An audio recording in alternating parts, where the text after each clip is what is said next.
আজি মুখ্যমন্ত্ৰীৰ আত্মনিৰ্ভৰ অসম অভিযানৰ 10,000তকৈও অধিক হিতাধিকাৰীৰ মাজত আমি প্ৰথম কিস্তিৰ ধন বিতৰণ কৰিলোঁ।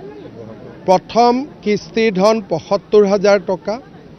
এই যুৱকসকলে এগ্ৰিমেণ্টত চহী কৰাৰ লগে লগে আৰু 25,000 টকা পাব আৰু তৃতীয় কিস্তিত 1 লাখ টকা পাব যদি তেওঁলোকে প্ৰথম 1 লাখ টকাটো ভালকৈ ব্যৱহাৰ কৰে। তিনিচুকীয়া, শিৱসাগৰ, চৰাইদেউ আৰু ডিব্ৰুগড় জিলাৰ আজি প্ৰতিটো সমষ্টিত প্ৰায় এভাৰেজ 600ৰ পৰা 700 কৰি 10,330 গৰাকী যুৱক যুৱতী আজি উপকৃত হৈছে। আজি মুখ্যমন্ত্ৰীৰ আত্মনিৰ্ভৰ অসম অভিযানৰ 10,000তকৈও অধিক হিতাধিকাৰীৰ মাজত আমি প্ৰথম কিস্তিৰ ধন বিতৰণ কৰিলোঁ। প্ৰথম কিস্তিৰ ধন ৭৫,000 টকা।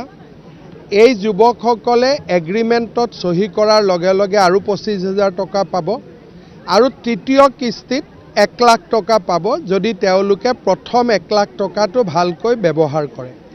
তিনিচুকীয়া, শিৱসাগৰ, চৰাইদেউ আৰু ডিব্ৰুগড় জিলাৰ আজি প্ৰতিটো সমষ্টিত প্ৰায় এভাৰেজ 600ৰ পৰা 700 কৰি 10,330 গৰাকী যুৱক যুৱতী আজি উপকৃত হৈছে।